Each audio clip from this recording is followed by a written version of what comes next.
Meet the sheriffs. Let's go and introduce ourselves. My High Court enforcement officers. We're here today to execute a High Court writ. They're the men whose job it is to get you your money back. It's an arrestable offence to stop me in doing my job. If you've been ripped off and don't know where to turn, I'm not waiting anymore. I'm ordered to seize goods to clear this debt, which would mean clearing this place out. if you've been to court but still not been paid what you're owed, Why don't you just tell me who you are? This is an absolute crock. You need to pay this. the High Court enforcement officers are charged by law to recover what a court says is rightfully yours. I've seized your car, sir. You can have a letter through the door or we'll go through the window. Whoa, whoa, whoa, whoa, whoa. It's time to call the sheriffs. Collected 42 grand.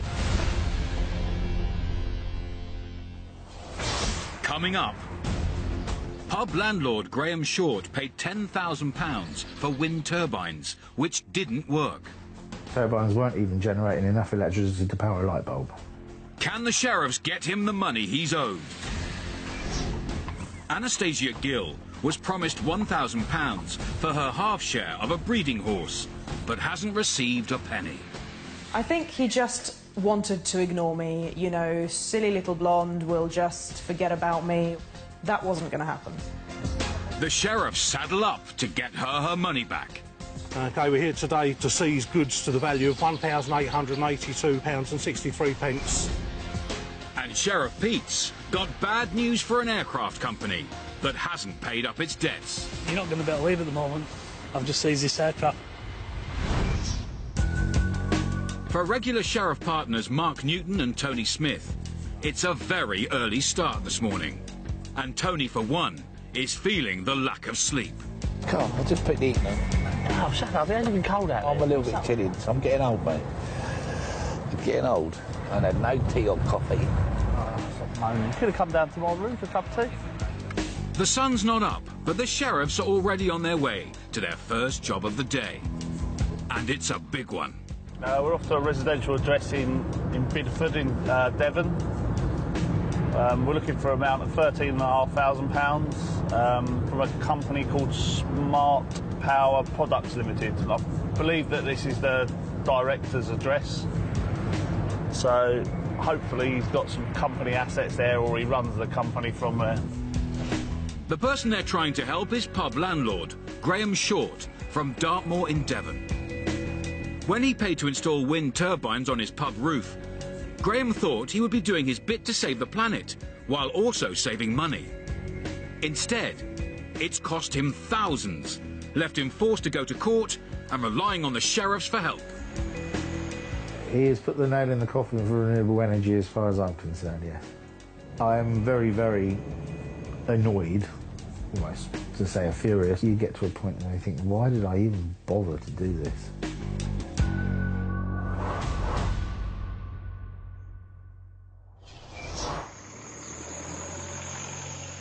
Graham's trouble started when he decided that given his pub's remote location, it needed a backup power supply.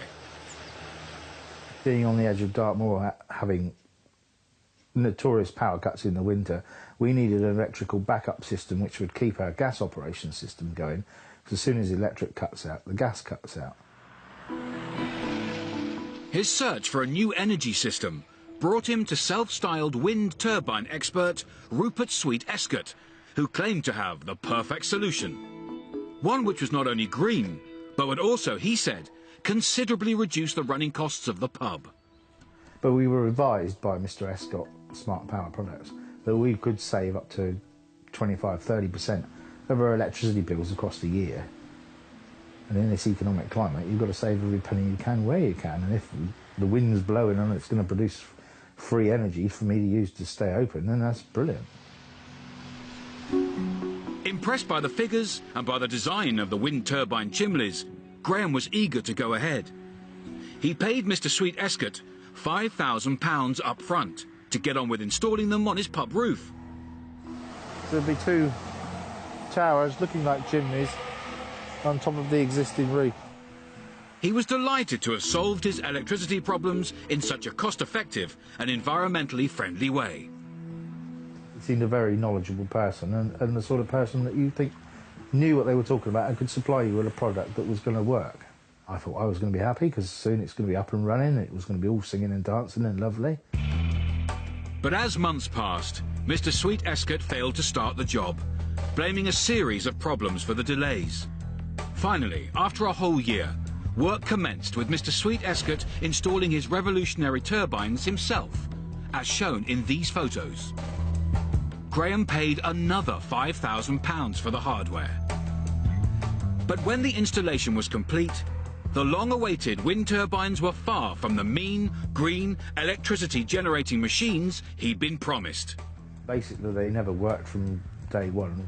They would be vibrating and the wind would be catching between the blades, and it would be like similar to a Chinook helicopter going overhead. There'd be a strong thud, thud, thud, thud, thud, thud, thud, thud, thud, thud, thud, thud, thud, thud, thud, thud, thud, thud, thud. But that would be constant all day long. That's all you would hear. Obviously, the main issue was the fact that they just didn't work. So we had them tested out, and the turbines weren't even generating enough electricity to power a light bulb. Rupert Sweet Escott tried several times without success to fix the problems with the turbines. Becoming convinced his explanations for why they weren't working were nothing more than hot air, Graham had reached the end of his tether. He turned up, he'd do something, it still wasn't right. He'd turn up, do something else, it still wasn't right. So then I contacted him by email and said, look, enough is enough. I want these things taken down. After talking to the Citizens Advice Bureau, Graham rejected the turbines as being unfit for purpose and demanded a full refund. I bought wind turbines, supposed to generate electricity. They didn't generate electricity, not fit for purpose. You get your money back. Cut and dry. He did acknowledge the fact that they didn't work, and acknowledge the fact that he did owe me my money back and was intending on paying me my money back. Graham wanted his ill-fated foray into renewable energy to come to an end. Mr. Sweet Escott agreed to take back his noisy turbines and return Graham's full payment. However, with the turbines gone, Graham's still waiting for his money. All I have left is an empty roof. My bit towards renewable energy and a greener environment is gone. And I'm £11,000 worse off for it. Graham's only option left was to take him to court. When the case was heard, Mr. Sweet Escott failed to contest it, and the court ordered he pay Graham £11,280. But since then, he's ignored the court's judgment and still failed to pay up. Now it's down to Mark and Tony to pay him a visit and ask for the money in person. It's still dark when the sheriffs arrive at Mr. Sweet Escott's house. They go and knock on the door. I think it is.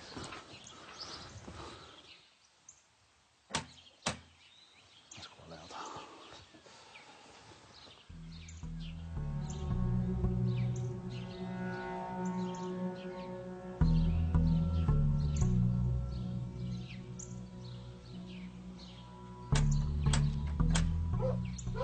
There you go. That's their dog. Mark's knocking has woken up a dog inside, but no one's answering the door.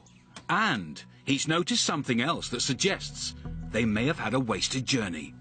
I was hoping they're not away because there's mail piled up there. Oh, is there? Yeah, and they might have someone come in and let the dog out on it. Could do, yeah. There's a pile of mail on the side, but Is not there? big. There's no movement at all. I really don't think there's anybody. With no signs of life from inside, their only play is to list goods which may belong to Rupert Sweet Escott and leave him a notice of seizure. They start with the vehicles parked back down the hill. Mark generously nominates Tony for this. And then I just run down the stairs and Run back up. Yeah. Come on, you need the train and it's good for you. Then suddenly, Mark hears something. Oh, well, Tone. Come on here now.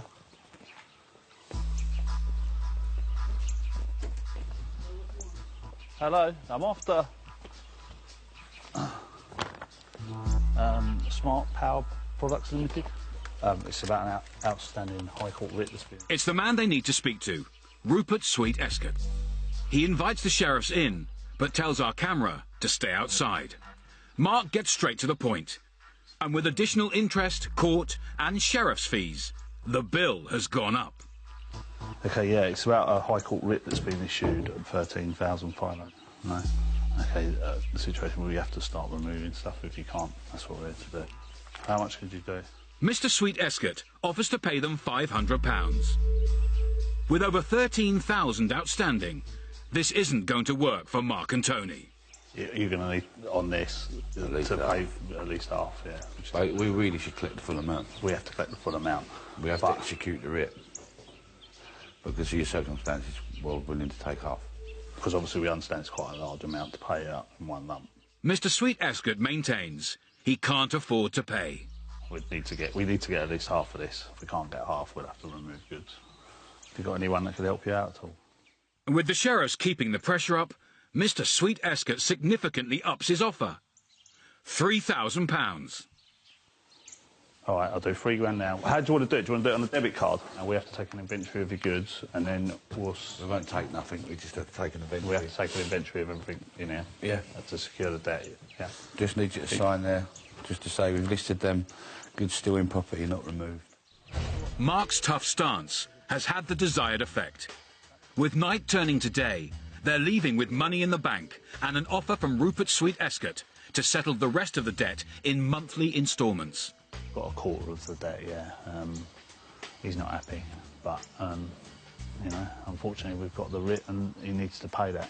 I wouldn't be surprised if in the pile of letters there is the original court paperwork that he's just not opened and done anything with. If the defendant doesn't keep making payments as promised, the sheriffs will be back to remove goods to cover the debt. It's been a cracking morning's work for the sheriffs. More importantly, it means Graham Short will finally get at least some of his money, even if he'll have to look elsewhere for an alternative means of backup power. So I'm glad that the sheriffs have managed to go around and see Mr. Rupert Sweet Escott and retrieve at least some of my money, which is a start, I suppose. I feel confident I will get all the money eventually. Now the ball is rolling and the sheriffs are involved in the matter, then yes, we will keep on top of it until we do get it all. Yes. And since the sheriffs visited Mr. Sweet Escott's home, he asked to put his side of the story, saying the technology was experimental, and early on he had offered a refund. Of course it's my responsibility. I accept the full blame and, you know, sorry, hands up, I'm sorry, Graham. He did refuse a refund. I said, listen, we're not ready, this product is not ready at this time, you know, which in my book basically means that I can install, you know, I can take my time, I can get it right. I mean, this is the name of the game with new development of new products. It takes time. Mr. Sweet Escott also explained why he hadn't got the court paperwork earlier. Nowadays, nobody reads the post. Everyone reads their inbox, or you know, the post is very 19th century, you know, 20th century, isn't it? Isn't it? Ready for action. Let's go then. Sheriffs enforce over 70,000 High Court writs every year. And a sheriff never knows what he's going to encounter when he meets a debtor until he gets there. Hello. We're going round and round in circles. You do what you've got to do and I'll do what I've got to do.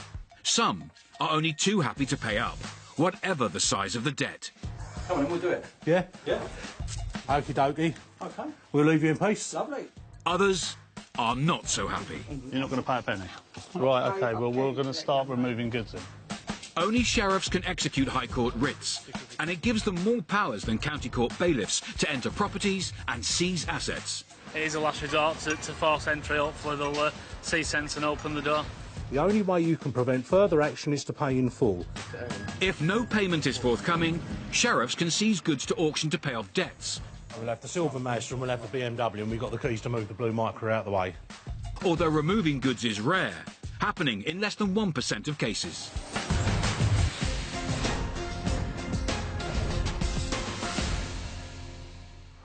Hitting the open road today is the Northern Sheriff Brigade of Pete Spencer, Dave Crabtree and Dave Lockwood, en route to a rather unusual assignment. Right, we're on our way to Blackpool Airport. It's a company called Aircraft Grouping Limited. They're visiting on behalf of Steve Halliwell, who paid private plane syndicate firm Aircraft Grouping Limited £6,000 for a share in ownership of one of their aircraft. When the company was unable to fix a fault in the plane, Steve told them he was leaving the syndicate and demanded a refund. After this request was ignored, he took them to court to recover his money. The company failed to contest the case, and a judge ordered them to pay him £6,313. But since then, Steve hasn't received a penny. Now Pete and his team are ready to deliver Aircraft Grouping a runway ultimatum.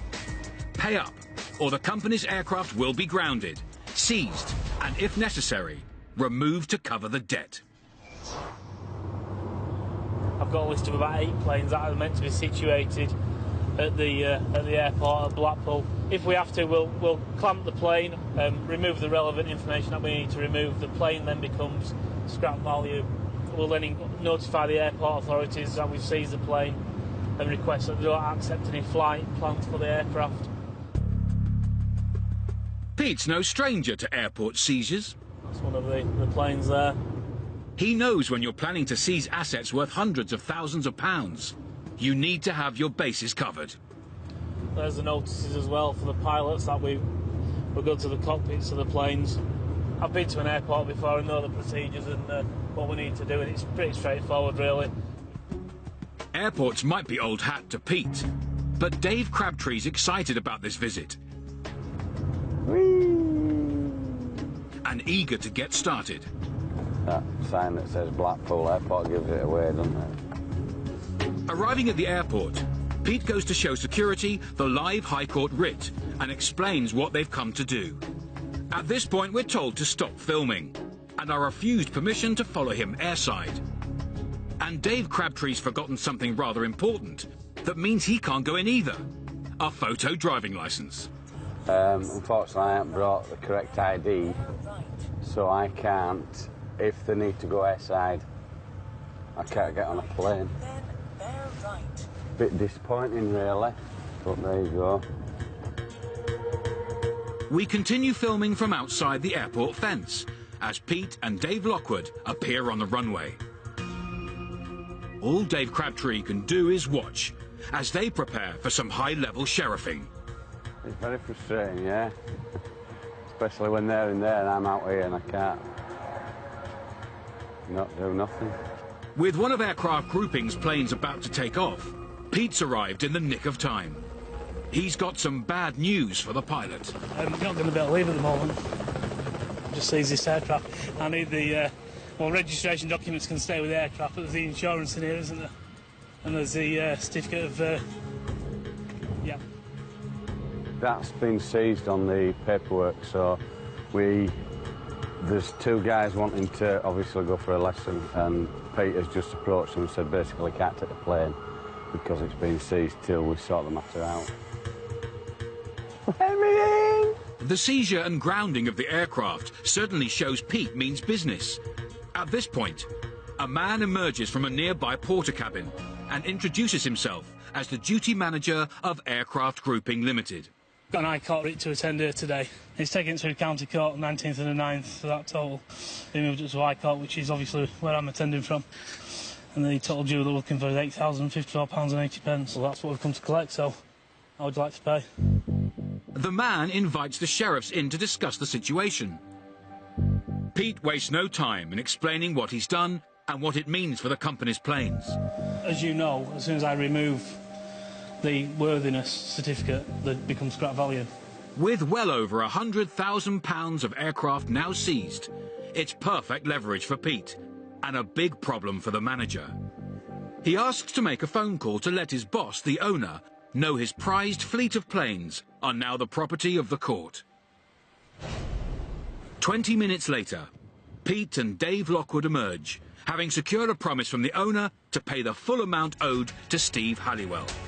But until the debt is settled, 3 of Aircraft Grouping's planes will remain seized and grounded, with the crucial aircraft documents coming with them as insurance. It should be plain sailing from here onwards for Pete. We've left the registration documents in the planes. We've removed the maintenance documents. insurance documents and the worthiness of flying documents as well, which we'll now send down to the office. I think ideally what he's saying is it's going to be paid within the next 5 days anyway in full, so that's what he's looking to do. It's been a first-class piece of work from Pete. With the aircraft paperwork now in his hands, it means he'll either get Steve Hallowell his money or he'll get the planes themselves, with a view to selling them to pay off the debt if necessary. Chocks away.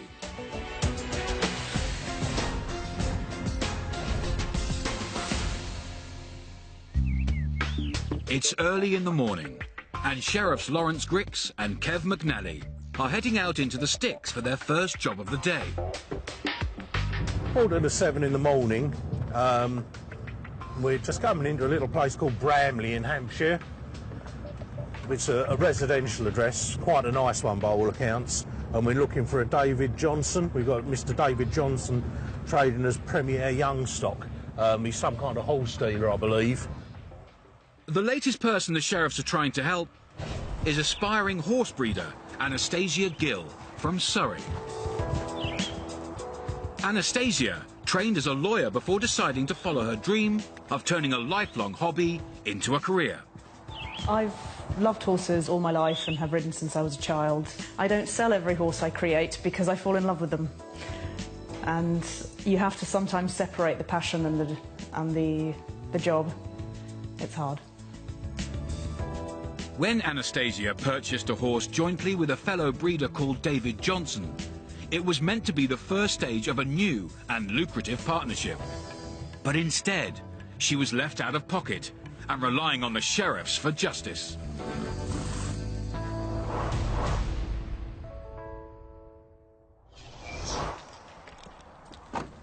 Anastasia got to know David Johnson when she kept a number of her own horses at his stables. This working relationship grew over several years, to the point where they decided to buy a horse together and share its breeding rights. Today, she's preparing to ride a friend's horse at a local stables. But 2 years ago, Anastasia and Mr. Johnson's search for a breeding horse took them to a stables in Germany, where they saw a mare that was perfect. We found Ruby and decided that she was the one, had a handshake, and about 2-3 weeks later, she's in the UK and we have ourselves a project. Together, they paid €6,000, approximately £5,000, for a horse called Ruby, and agreed they would have alternating breeding years with her. It was a simple arrangement, which Anastasia hoped would prove very successful in the years ahead. And everything was going swimmingly, until a minor dispute about one of the other horses David Johnson was keeping for her caused a rift between the two of them. It was to do with money. It was a very minor situation. It should have been a disagreement which turned into a full-blown argument. I'd never seen the side of him before, and I thought, this is Jekyll and Hyde. You know, I don't know this man, I can't trust this man. With relations between them having broken down, Anastasia decided their business partnership would have to come to an end. I removed all my horses from his property within a fortnight. However, I couldn't remove Ruby because it was his breeding year and I didn't have the right to. So she became a problem, and I decided that I didn't want to be part of this, and I wanted the mare sold. Anastasia visited David Johnson to resolve the situation. He told her he wanted to keep Ruby and would buy her out of the joint ownership. He agreed to pay £1,000 for her share of the horse. I wasn't going to leave without having him sign a contract, so that was written up, luckily there and then signed, and I left feeling quite confident that we were both going to be happy. But as months passed, no payment came through. After her numerous phone calls and emails to Mr. Johnson went ignored, Anastasia decided to go back to his yard and confront him. However, David Johnson proved to be in a rather forgetful mood. He pretended not to know me and not to have ever seen me before, and told me I was trespassing on the land and he was going to call the police. Anastasia had no way of even finding out if Mr. Johnson still had the horse, which, since he'd not paid her, she still jointly owned. I don't know if he's even still got her. He could have sold her for all I know. because I'm not allowed to go and check up on her. Anastasia realised taking legal action against Mr. Johnson was the only avenue she had left. It ends up winding you up, of course, and you get stressed and angry about things. I think he just wanted to ignore me. You know, silly little blonde will just forget about me or give up on me. That wasn't going to happen. When the case went to court, Mr. Johnson failed to contest it, and a judge ordered him to pay Anastasia £1,150. But since then, he's ignored the court's ruling and failed to settle the debt. Anastasia's last hope of seeing her money now rests with the well-honed persuasive powers of Lawrence and Kev. It's a residential address. Hopefully at this time of day we'll catch him in. And maybe he'll have a car or something like that we can seize to false payment. Lawrence is ready to use all his negotiation skills to convince Mr. Johnson he needs to pay up. I reckon it's that one on the end. That looks more like a... No, it's this geezer, isn't it? Yeah, it might be. Locating the house, they park up and head in. And early signs are looking good. Windows are all open. That light did just come on, didn't it? Or was it on already? No, I couldn't see that from where I was.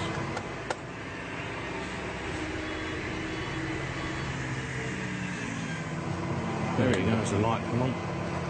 TV's all on standby and windows are all open, aren't they? Lawrence and Kev can see activity inside, but no one seems to want to talk to them. Nobody up at the windows, no? No, nothing as yet. Yeah, here we go. And some movement, I think. Yeah, somebody's just gone into the kitchen. And a dog. Oh, no. It's your turn to get bitten. Got someone here. Someone comes to the door, but with our cameras in full view, they're not keen on showing their faces. Lawrence has the unusual task of conducting a conversation across a closed front door. There's my day, sir. Hi there. Looking for David Johnson. There's my day, sir. Enforcement officer. Here to execute a High Court writ. OK, we're here today to seize goods to the value of £1,882.63 or collect payment in full. To Lawrence's surprise, Mr. Johnson suggests Lawrence takes the horse to settle the debt. Right, unfortunately, sir, it's gone beyond that. We're here to seize your goods, not hers. If she's got a horse with you, we can't take that because it belongs to her. We're here to seize your goods or collect payment in full. I mean, basically, we've got your car blocked in. We're looking to take the car and trailer at this point in time if we don't collect payment in full. Seeming to want to show his lack of concern at the sheriff's presence, Mr. Johnson then suggests Lawrence and Kev help themselves to his car. But as enticing an offer as this is, Lawrence would much rather get hard cash than go through the hassle of removing an old Volvo. What I can say to you is the money's held for 14 days. It's not dispersed. There's something that you or your solicitor has got to do with regards to the claimant. Finally, ready to discuss the issue face-to-face, Mr. Johnson invites Lawrence and Kev inside, although the invite doesn't extend to our camera. Once inside, Mr. Johnson comes out with something totally unexpected. He admits he should have paid the debt earlier and says he's more than happy to settle it here and now. No fuss, no bother. Lawrence is only too pleased to accept. Kev jumps at the chance of fetching the card machine. A quick card transaction later, a photo for the files, and it's job done for Lawrence and Kev. Are paid in full in less than 12 minutes. See how easy this job is? Those starts to the morning. Bosh, get in. We're off. Lawrence is understandably delighted. No, literally, we just went in there and he pulled out a card and paid us. Absolutely simple as. Very, very rare did you get them as simple as that. Whatever Mr. Johnson's reasons, it's a great start to the day for Lawrence, and an even better one for Anastasia, who finally has the money she was rightfully owed. Her nightmare with the mayor is over. The news is that all my money plus the interest has been recovered. which is fantastic news. It was more about the principle than the money, if I'm honest with you. I wanted to know that the horse was okay, and I have since found a person who knows both of us to report to me that the mare is fine. Everyone should know that the sheriffs actually exist and can do this job fantastically well.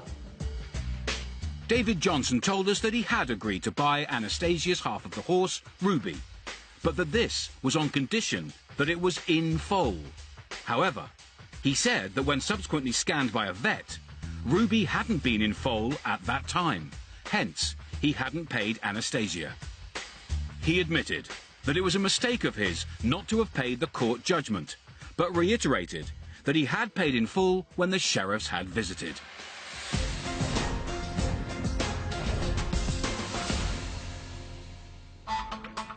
The issue of who owns what is one that sheriffs have to deal with all the time. Not in his name. Doesn't matter who they're registered to, it's who they're owned by. So why are they on your forecourt then? They can only seize what belongs to whoever's named on the writ. And unsurprisingly, debtors aren't the most cooperative people when it comes to helping establish ownership. There's still assets belonging to the company. No, there isn't any assets. With that in mind, Sheriffs Darrell Orton and Mark Povey are in the Midlands, on their way to their latest enforcement. Yeah, this is an employment tribunal. Gentleman's been unfairly dismissed and he's taken the company to court. Darrell's going in with a positive approach, but this is a far from straightforward case, with no guarantee of success. The company in question, Level 1 Lincoln Limited, is a security company providing doormen and security staff to venues and events. Given the world they operate in, Darrell doesn't know what to expect when he gets there. May just be minimal assets of no value. Until we get there, we're not going to realise that.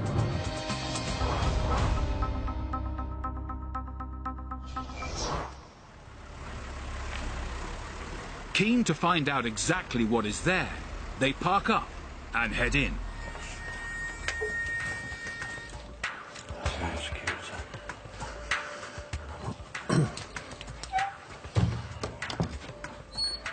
Hello there. Enforcement officers. Okay. Is it you I need to speak to? What's it about? Got a High Court writ to execute against Level 1 on behalf of Mr A. Cubison. Mr. who, sorry? It's an employment tribunal case. All right, okay. We've got a High Court writ, as I just said. We're here to collect £8,900. At this point, we're asked to stop filming.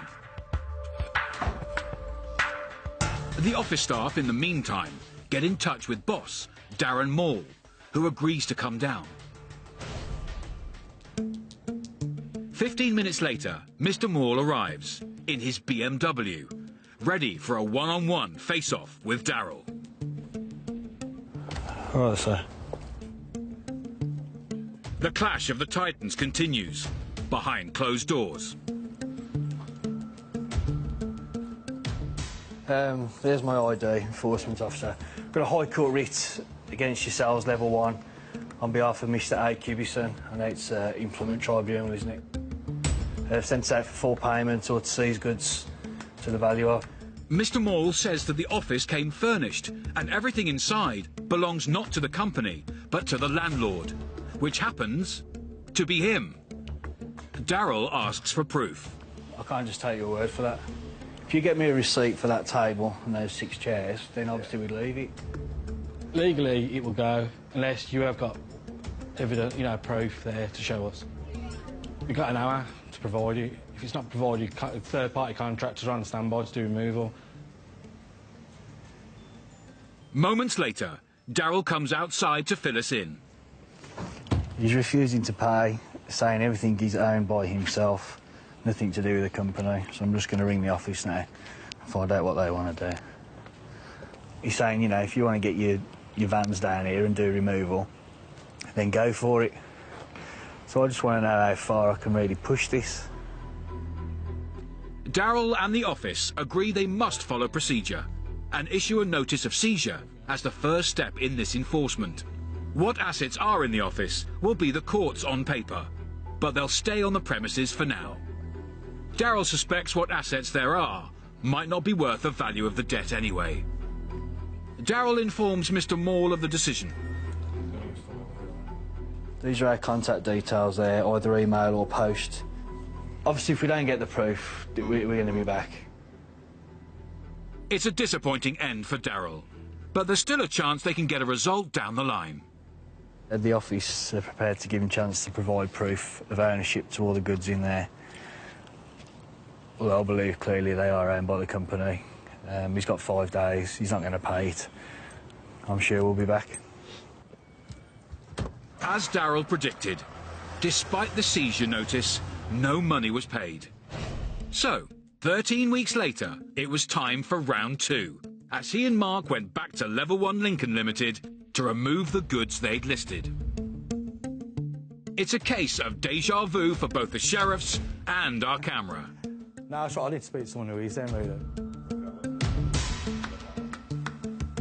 Mr. Maul isn't there, and we're asked to leave.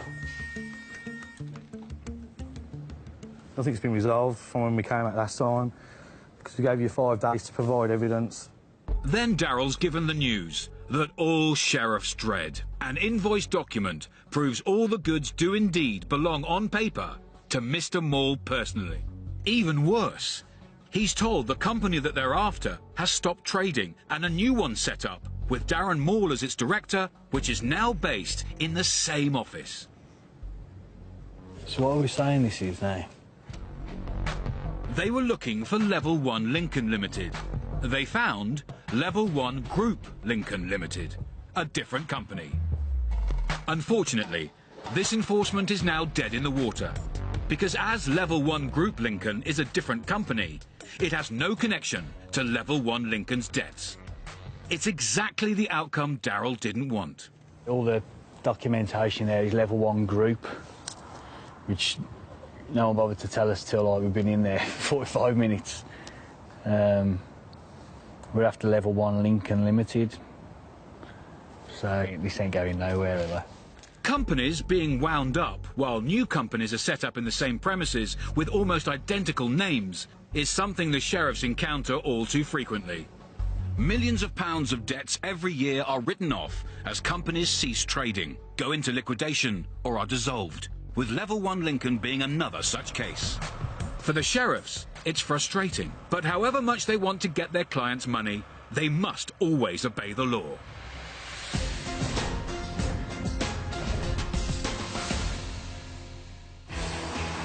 Today, Sheriffs Lawrence and Kev are heading north to Bedfordshire for a showdown with one of the largest adversaries they've ever faced. We're heading for Luton Airport because we've got a writ against EasyJet Airline Company Limited, subsidiary of EasyJet PLC. They're attending on behalf of someone owed £1,283 by EasyJet. Small change for a company that made nearly £250 million profit last year, but also a debt that hasn't been paid, as ordered. Now Lawrence and Kev are going to remind them. In person. The address we've got is Hangar 89, Luton Airport. It is the registered address of the company, so hopefully it won't just be an aircraft hangar. Hopefully there will be some kind of offices there. They're determined to get the person's money today and will be seizing any assets they can find as leverage, whether it's office goods or an airliner. But the first challenge is finding where they need to go. I'm here. Are we? What hangar are we after? Hangar 89. 89? Oh, we're Hangar 22. Oh, miles away. See that, but you can just see the two bits sticking out the pointy bit Yeah. and the flat bit. Yeah. There was EasyJet planes out the back of there. Oh, here's one coming into land. There's a jet. One. Turn. No, right. Why right? Come on, just turn right. No, I think you're wrong. EasyJet.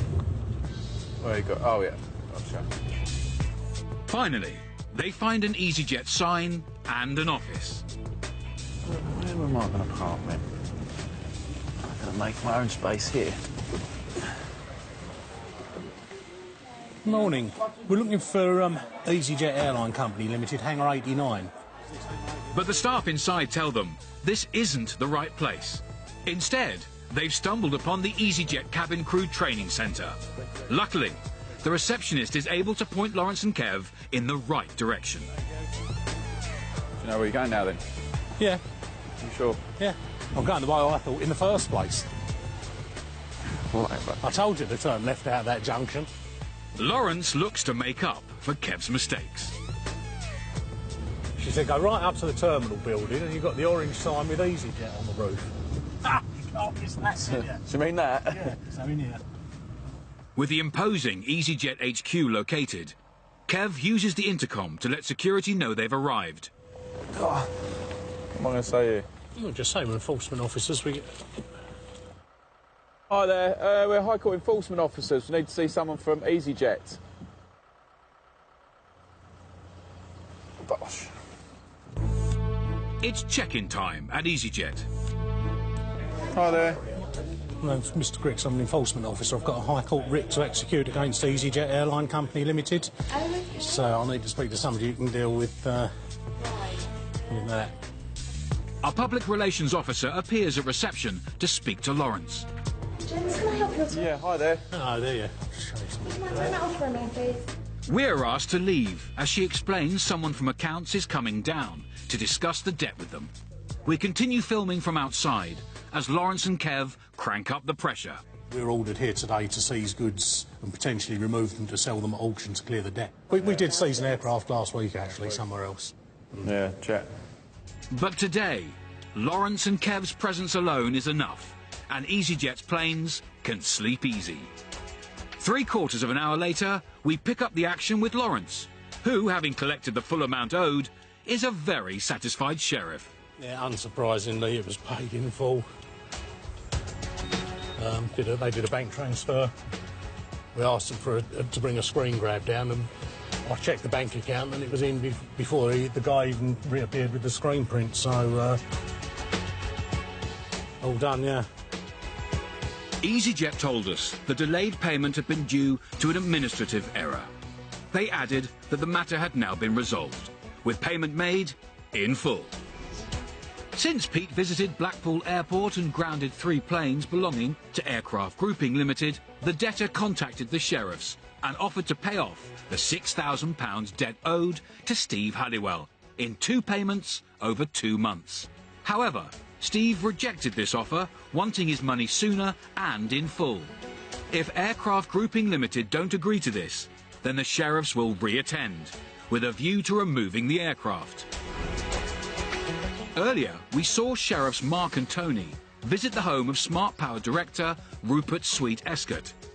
On the day, he paid the sheriffs £3,000 towards the £11,280 he owed Graham Short for his ineffective wind turbines. Since then, he's been back in touch with the sheriffs and agreed to pay the remainder of the balance in full.